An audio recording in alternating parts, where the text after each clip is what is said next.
à vous tous. Et merci à Philippe Mérieux d'avoir accepté qu'on ait cette controverse ensemble. Même si dans les éléments qu'on vient d'entendre, vous l'avez vu, il n'y a pas 100% de controverse et on va le voir maintenant. Et je voudrais commencer par ce qui fait socle, justement, je pense, entre tous. C'est la question de la philosophie de l'éducation, de ce que vise l'éducation. On le voit dans vos travaux, on le voit dans ce que vous venez de dire. C'est une philosophie de la liberté. Vous avez rappelé Octave Gréard en disant ce qui libère et ce qui unit. Mais les deux vont ensemble finalement, c'est-à-dire ce qui libère unit, ce qui unit doit libérer. Et ce qui libère, cela signifie tout simplement que l'éducation ne prend sens aussi bien à l'école primaire qu'au collège, et je parle volontairement uniquement des deux dans le cadre de ce débat, que si chaque acte éducatif est un acte qui permet de libérer. Or, pour libérer, il faut évidemment avoir de la connaissance, c'est même au cœur de la condition humaine. L'acte éducatif est ce qui, d'une certaine façon, va définir tout un processus de libération progressive. Et comme vous le soulignez vous-même, d'ailleurs, c'est un peu un paradoxe de la condition humaine, parce qu'il y a de la contrainte dans ce processus de libération. C'est ce qui fait la complexité, mais aussi sans doute l'intérêt de cette condition humaine et de l'éducation. À partir du moment où l'on dit ça, je pense qu'il y a beaucoup de clivages un peu stériles et inutiles qui peuvent sauter. Et en particulier, vous l'avez dit à l'instant, le clivage pédagogue républicain, ou on peut l'appeler de différentes manières, qui est lui-même surdéterminé par toute une série d'autres clivages idéologiques qui font énormément de mal au débat public français et qui, souvent, ont empêché l'école de progresser. C'est pourquoi, d'ailleurs, j'étais assez enthousiaste en vous écoutant là, et j'étais enthousiaste sur 3 de vos 4 conclusions. Et puis, j'ai moins aimé la 4e, même si j'ai vu qu'elle suscitait l'enthousiasme, mais pardonnez-moi de le dire, c'est un peu facile. C'est-à-dire, je pense que on a suffisamment souffert d'oppositions stériles, d'oppositions qui font qu'on pense qu'il y a d'un côté les bons, de l'autre les méchants, d'un côté ceux qui ont raison, de l'autre ceux qui ont tort.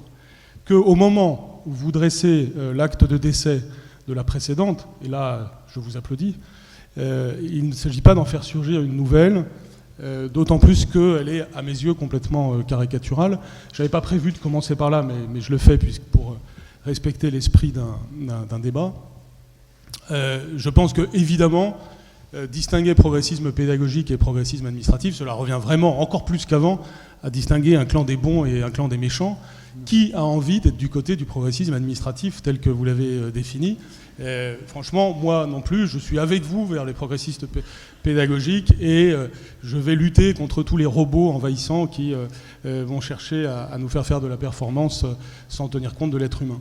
Je pense que, alors même qu'on promeut le service public de l'éducation, ce qui unit, que l'on est attentif à la question de l'égalité des chances, et je vais y revenir, il est très dangereux de considérer qu'il faut de l'État et en même temps d'inviter à ne pas l'aimer. Je pense que, bien entendu, un service public de l'éducation, ça suppose une organisation, ça suppose des objectifs, ça suppose une philosophie commune.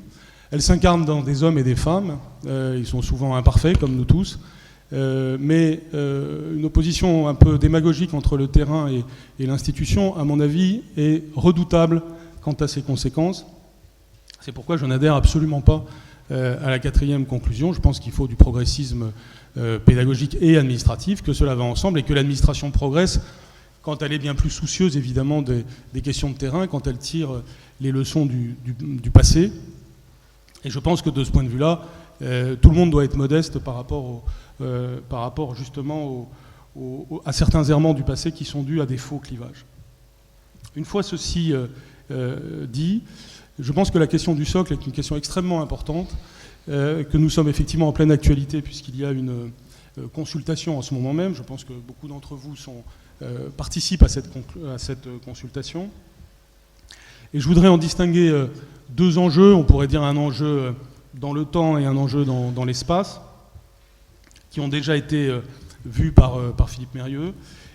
L'enjeu dans le temps, c'est l'enjeu du continuum, c'est comment nous réussissons à ce qu'il y ait du continuum entre de la maternelle à la classe de 3e, comment ce continuum évite des ruptures qui peuvent être fatales pour les élèves, notamment quand il y a des césures qui sont extrêmement dommageables pour la réussite de l'élève.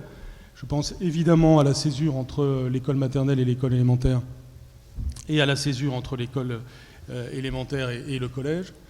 Et là, bien entendu, j'y reviendrai. Et puis dans un deuxième temps, j'aborderai plutôt le socle dans l'espace, c'est-à-dire finalement le contenu du socle. Et cela m'amènera à revenir sur justement comment nous réussissons à dépasser des clivages pédagogiques artificiels pour créer une dynamique du socle. Et là, sous cet angle-là, je rejoindrai beaucoup de vos observations et je me distinguerai par d'autres remarques. Mais je dois dire tout de suite ce que vous avez dit, je crois que c'était votre deuxième conclusion, sur l'œuvre et le chef-d'œuvre, me paraît tout à fait excellent. Alors, sur la question du temps, cela nous renvoie évidemment au premier débat que nous avons entendu, que j'ai trouvé passionnant, même s'il m'a semblé que pour le coup, le jeu de la controverse n'avait pas été complètement joué quand on connaît et Roland Guingou et Alain Bentolila, et qu'il y a quand même un certain nombre de lièvres à lever pour aller jusqu'au bout. Mais en tout cas, ce que ça avait de très positif à mes yeux et à mes oreilles, c'était que cela montrait bien qu'il y avait des objectifs communs. Et puis en effet qu'il faut croiser les approches. L'expérimentation que Roland Guingou est en train de mener est extrêmement intéressante. Elle aura forcément ses forces et ses faiblesses, on le verra quand elle sortira. Mais elle est, de toutes les façons, quoi qu'il arrive, l'illustration de la démarche scientifique dans l'éducation et du fait qu'il ne saurait y avoir quelque chose d'unilatéral en la matière, quelque chose de monolithique. On doit croiser les expérimentations, croiser les leçons pour essayer de progresser sans arrêt. Et qu'on doit aussi, et je dois le dire, nous avions et nous avons encore beaucoup de progrès à faire sur le sujet, à avoir une vision qui ne soit pas que franco-française, puisque de très nombreuses études internationales sont passionnantes sur tous les sujets qui nous occupent, et qu'on n'est pas du tout sur un sujet qui stagne.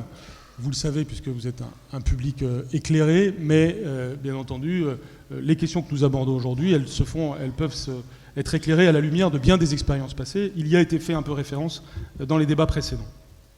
Une fois que l'on dit cela, je ne peux pas revenir sur évidemment tous les sujets qui vont avec cela, mais évidemment je ne peux que souligner ce qui a déjà été dit sur l'école maternelle et sur le fait que si l'on parle de socle, on doit d'abord et surtout s'intéresser au socle du socle, c'est-à-dire ce qui se passe à l'école maternelle. Ce qui se passe à l'école maternelle est fondamental, c'est fondamental au titre du vocabulaire, au titre de la conscience pré-grammaticale dont a parlé Alain Bentolila. Là aussi, j'adhérais beaucoup à ce que j'ai entendu et j'adhérais à ce que disait Roland Guingou pendant toute une partie. Puis à un moment, hop, je sens une dissonance, je sens quelque chose qui allume une lumière rouge dans ma tête. C'est le moment, par ailleurs très intéressant, où il s'interroge sur le fait finalement d'avoir une approche que j'appellerais séquencée, ou d'avoir une approche plus globale, même si ce mot est piégé, des compétences que l'on attend de l'enfant. Et là aussi, je pense qu'il faut que l'on fasse attention à ne pas semer la graine de clivage de nouveau stérile, puisque reconnaître la complexité de l'enfant, reconnaître son caractère différent, particulier pour chacun des enfants, pour chaque être humain, reconnaître donc cette complexité ne doit jamais nous mener à opposer une vision où il y aurait d'un côté la reconnaissance de cette complexité et de l'autre le refus, du fait de la reconnaissance de cette complexité, le refus d'une méthode d'approche de cette complexité. Alors bien entendu, on peut adhérer au fait qu'il n'y a pas une méthode, la ministre l'a dit tout à l'heure, et là je ne parle pas de méthode de lecture, je parle de méthode pédagogique en général. En revanche, le fait de ne pas souhaiter une approche univoque et monolithique de la méthode ne doit jamais nous conduire à l'extrême inverse, c'est-à-dire une espèce de tâtonnement assumé comme tel. Et je pense que de ce point de vue-là, ce qui s'est passé au cours des 10 dernières années en maternelle est absolument fondamental, parce que ça a été la volonté de donner un cadre conceptuel à ce qui se passait en maternelle. Pour ma part, j'ai défendu dans mon ouvrage les programmes de 2008 et je pense que trop peu de gens lisent les programmes et beaucoup de jugements un peu à l'emporte-pièce sont formulés sur ce point. Mais le fait qu'il y ait aujourd'hui des programmes de maternelle, c'est un progrès incontestable. Et c'est quand même une des rares bonnes nouvelles des derniers temps, que cette étude à laquelle la ministre a fait référence et qui nous montre que dans les 10 dernières années, l'école maternelle, en effet, du fait d'une visée pédagogique précise, rigoureuse, méthodique, a abouti à des résultats positifs pour les élèves au moment de leur entrée en CP. Nous savons bien que ces débats sont surdéterminés. Je l'ai moi-même vécu comme directeur général de l'enseignement scolaire, c'est-à-dire que lorsque l'on commence à dire ce que je viens de dire, il y a immédiatement l'accusation d'être progressiste administratif, c'est-à-dire un personnage qui va vouloir trier les enfants dès l'âge de 3 ans pour mieux les asservir et avoir je ne sais quel projet antisocial. Je ferai une parenthèse sur ce point. Je pense que fait partie de la libération le fait d'éviter la paranoïa. Il y a très peu de gens qui sont contre le progrès social, il y a très peu de gens qui sont contre le bonheur des enfants, et je pense que le crédit que l'on peut faire à autrui, c'est de penser que ça n'est pas le cas. La question, c'est les chemins que l'on prend pour le faire. Et donc, le sujet de la maternelle est un sujet sur lequel il n'y a absolument pas à opposer la question de l'épanouissement à la question de la visée pédagogique. C'est tout le contraire, c'est par l'épanouissement que l'on obtient la visée pédagogique. Et c'est évidemment ce que l'on doit rechercher, d'où évidemment les stratégies pédagogiques multiples qui se sont développées à l'école maternelle ces dernières années, qui ont été soutenues par des démarches scientifiques, les expérimentations que l'on a pu encourager de tous les côtés. On a beaucoup souligné ces derniers temps le développement de Montessori à l'école maternelle en ZEP, avec des effets extrêmement positifs. Autant d'expériences qui montrent que nous ne devons pas, je le redis très fortement, opposer le grand principe pédagogique du désir que vous avez évoqué tout à l'heure, madame, et qui est si important, et le principe pédagogique de l'exercice, le principe pédagogique du travail, qui sont deux choses qui peuvent aller très bien ensemble. Je pense qu'on l'expérimente très souvent en classe, et ça va avec d'ailleurs ce qu'a dit Philippe Mérieux sur le chef-d'œuvre. Autrement dit, il y a un plaisir évidemment à travailler, il y a un plaisir de l'exercice. Il peut y avoir un plaisir de l'évaluation, là aussi c'est pas quelque chose que l'on entend facilement, et il y a un plaisir de l'auto-évaluation en particulier. Les enfants l'expérimentent en permanence avec leurs jeux sur ordinateur. C'est à l'école de savoir faire cela. Il y a donc un enjeu vital de l'école maternelle, et je me suis permis d'être un peu long sur ce point parce que c'est un enjeu vital. Mais bien entendu, ça a été dit, il doit être poursuivi tout au long de l'école élémentaire dans un esprit de continuum, c'est-à-dire de ne pas lâcher un facteur pour un autre, le sens pour le décodage pour le sens, toutes ces questions qui ont été bien abordées, sur lesquelles je ne reviens pas, parce que je me réjouis du fait qu'il semble se dessiner un consensus sur ce point qui n'existait pas il y a 10 ans, donc je me garderai bien d'essayer de créer des nouvelles dissonances sur ce point. Mais là où je voudrais insister maintenant, c'est sur la transition entre le CM2 et la 6e. Ça fait partie de la philosophie du socle, ça fait aussi partie de la philosophie de la liberté dont nous avons parlé les uns et les autres. Pourquoi ? Parce que si l'on a une philosophie de la liberté fondée sur l'éducation, et une philosophie de l'éducation fondée sur la liberté, eh bien on suppose que c'est progressivement que l'enfant acquiert les éléments de cette liberté. Que c'est progressivement qu'il va se délivrer de son narcissisme, pour reprendre l'expression utilisée par Philippe Mérieux, et que c'est progressivement qu'il va aussi apprendre à développer des compétences sociales dont on a peu parlé par contre jusqu'à présent et qui sont évidemment essentielles et qui là aussi nous renvoient en maternelle, et où là aussi les sciences cognitives nous apprennent énormément depuis 10 ans. Là, cette fois-ci, non seulement Stanislas Dehaene sur les questions cognitives dont j'ai parlé, et qui commence à être bien connu en ce moment, mais aussi quelqu'un comme Jean Dossetti sur les questions de développement de l'empathie dès l'école maternelle, et qui, je le trouve, renforce là aussi la philosophie de l'homme que l'on peut avoir en matière éducative. Il y avait autrefois une opposition stérile entre ceux qui pouvaient dire l'homme est bon, c'est la société qui le corrompt, c'est l'approche rousseauiste. On l'a souvent opposée à d'autres visions qui existeraient, qui seraient l'homme est mauvais, c'est la société qui va lui permettre de corriger sa trajectoire. Aujourd'hui, nous savons, et nous commençons à savoir toujours plus, que l'homme naît avec un potentiel fantastique, que ce potentiel fantastique ne demande qu'à s'exprimer. C'est l'école qui lui permet de l'exprimer.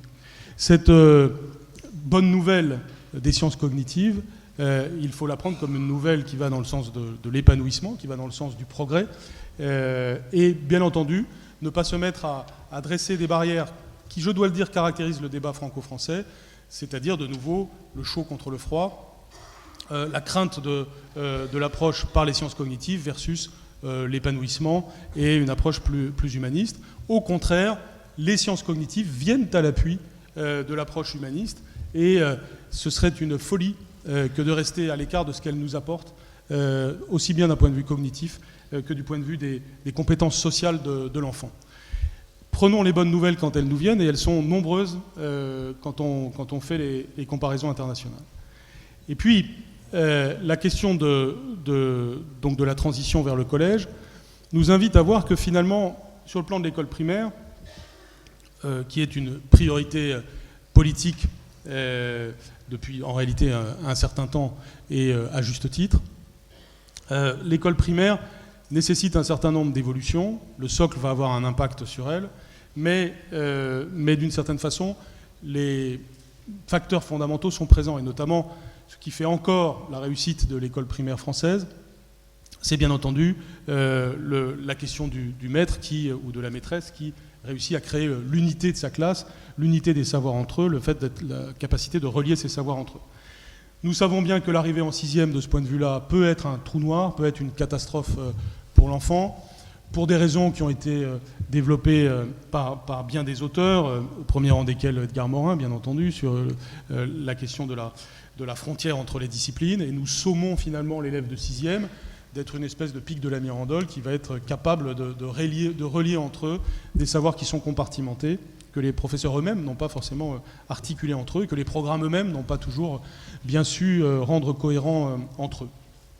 Et il me semble que dans les temps futurs, la grande question pour le socle, sur le contenu duquel je vais revenir dans un instant, c'est celle du passage à une étape suivante de notre capacité à créer plus d'unité du savoir pour l'élève, plus d'éléments de libération pour cet enfant ou adolescent.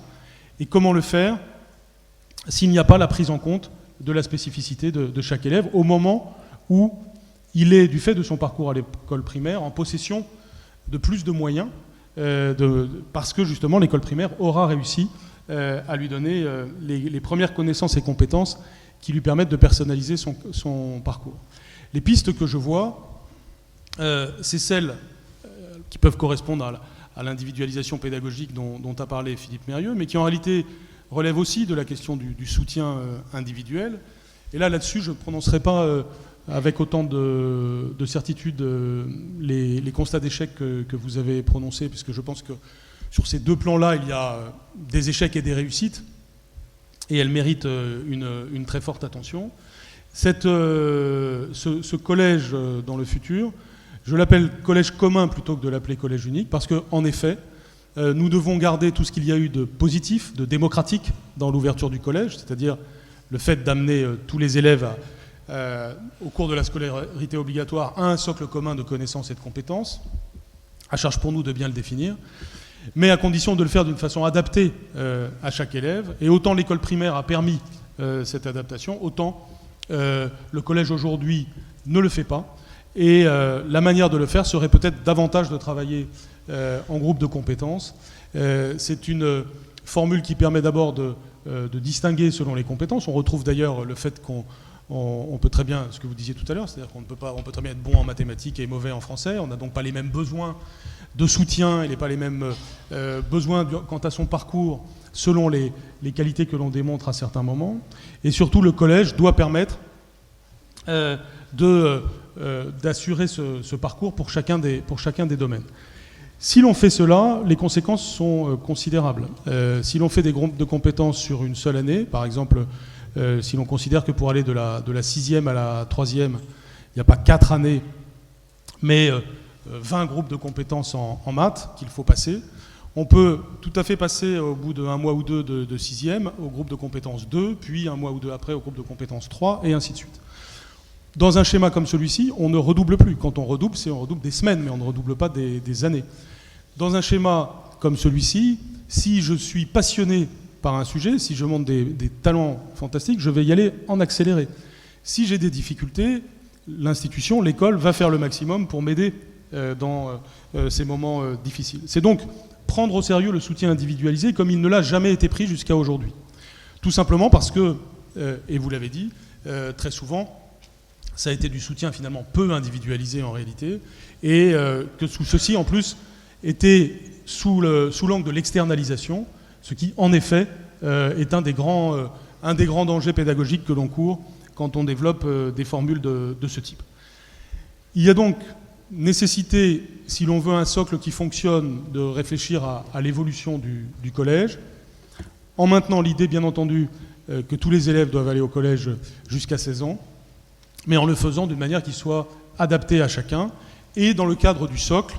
Et maintenant je voudrais en dire deux mots, même si je pense que là aussi je dois arriver à ma première conclusion. Là, peut-être 5 minutes. D'accord. On pourrait peut-être afficher ce que je proposais là. L'idée, je voudrais, avant de commenter le schéma qui est au tableau, dire un mot sur l'histoire du socle, non pas pour reprendre tout ce qu'a dit très bien Philippe Mérieux, mais pour dire à quel point, à mon avis, nous devons avoir une vision de longue durée sur l'histoire du socle. Le socle qui s'achève, celui qui est né en 2005, était plein d'imperfections. Je suis le premier à le dire, et d'ailleurs je le disais même lorsque j'étais DGESCO.